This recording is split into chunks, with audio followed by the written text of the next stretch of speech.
करगिल युद्ध में देश के लिए सर्वोच्च बलिदान देने वाले शहीदों को देश याद कर रहा है। इसी कड़ी में करगिल युद्ध के 25 साल पूरे होने पर ग्रेटर नोएडा में शहीदों के लिए एक कार्यक्रम आयोजित किया गया है, जिसमें देश के लिए शहादत देने वाले जाबाज सैनिकों को श्रद्धांजलि दी गई। इस कार्यक्रम में किसान नेता राकेश टिकैत और विधायक तेजपाल नागर भी मौजूद रहे। ग्रेटर नोएडा के एक्सपो मार्ट में कारगिल शहीदों की याद में राजतम नाम से कार्यक्रम का आयोजन हुआ। इस राजतम कार्यक्रम के तहत कारगिल में युद्ध के दौरान शहीद हुए देश के सभी जवानों के परिजनों को ग्रेटर नोएडा बुलाया और यहाँ पर उनका सम्मान किया गया। इतना ही नहीं, इसमें शहीदों की मिट्टी को कलश में रखकर यहाँ पर श्रद्धांजलि भी दी गई। बता दें, कारगिल दिवस 26 जुलाई को मनाया जाता है। इस दिन को विजय दिवस भी कहा जाता है। इस दिन भारतीय सेना ने पाकिस्तानी सेना को उनकी सीमा में खदेड़ कर कारगिल युद्ध में जीत हासिल की थी। तब से लेकर अब तक हर साल हमारे देश में इस दिन को कारगिल विजय दिवस के रूप में मनाया जाता है। इस दिन युद्ध में जान गंवाने वाले सैनिकों को श्रद्धांजलि दी जाती है। हमारे कमांडर ने बताया था भाई वार ऑन हो गया है और अब हमें पूरे मोड में आना है, वार मोड में आना है।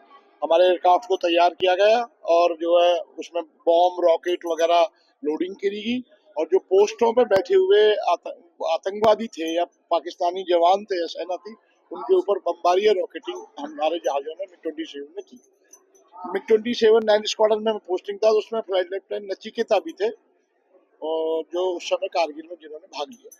ग्रेटर नोएडा के इस भव्य कार्यक्रम में कई रिटायर्ड आर्मी ऑफिसर और शहीदों के परिजन शामिल हुए थे। वहीं कई आर्मी वालों से हमारे चैनल ने बातचीत भी की, जिसमें उन्होंने बताया कि कैसे अब के युग की लड़ाई पहले के युग से अलग हो गई है। देखो, अभी मॉडर्नाइजेशन जो वार है, अब तो लड़ाई एयर वार की रह गई है।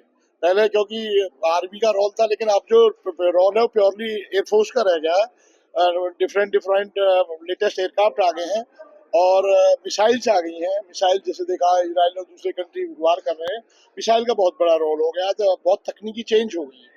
कारगिल में जान गंवाने वालों को सरकार की तरफ से मुआवजा भी दिया गया था।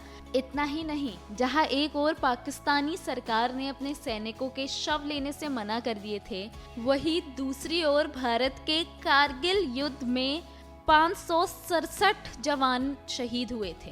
उन सबके शवों को उनके गांवों तक पहुंचाया गया था। ज्यादातर फैमिलियों का जो लोग शहीद हुए थे उनको भारत सरकार द्वारा कंपेंसेट किया गया है और फैसिलिटी वगैरह भी दी गई है। मैं समझता हूँ वो संतुष्ट हूँ। आज की जो सरकार जिस तरह से अग्निवीर योजना जो चला रही है, क्या वो अग्निवीर योजना सही है या हमारे जो देश के जवान जो सेवा में जाएंगे वो 5 साल बाद वो वापस आ सकते हैं या उस तरह की कहाँ तक देखो, उचित है? जितना मुझे जानकारी है वो अग्निवीर योजना में गवर्नमेंट का जो रूल है, गवर्नमेंट कहती है कि भाई जितनी पहले डिफेंस होती थी उससे ज्यादा रिक्रूट कर रही है गवर्नमेंट। अब ज्यादा रिक्रूट कर रही है तो उनको जो आदमी है जो है, कुछ लोगों को सबको नहीं निकाला जाएगा अग्निवीर में। अग्निवीर में उसमें 25% लोगों को जो है वो परमानेंट किया जाएगा। ग्रेटर नोएडा में हुए इस कार्यक्रम में शहीदों के परिवार वालों का सम्मान किया गया और साथ ही यहाँ पर रक्तदान शिविर भी लगाया गया था और किसान नेता राकेश टिकैत और स्थानीय विधायक तेजपाल नागर भी इस कार्यक्रम का हिस्सा बने और शहीदों के परिजनों से उन्होंने मुलाकात भी की। कैसी लगी आपको ये खबर, हमें कमेंट सेक्शन में जरूर बताइए। बाकी नोएडा से जुड़ी हर खबर के लिए फॉलो करें हमारा चैनल आज का नोएडा।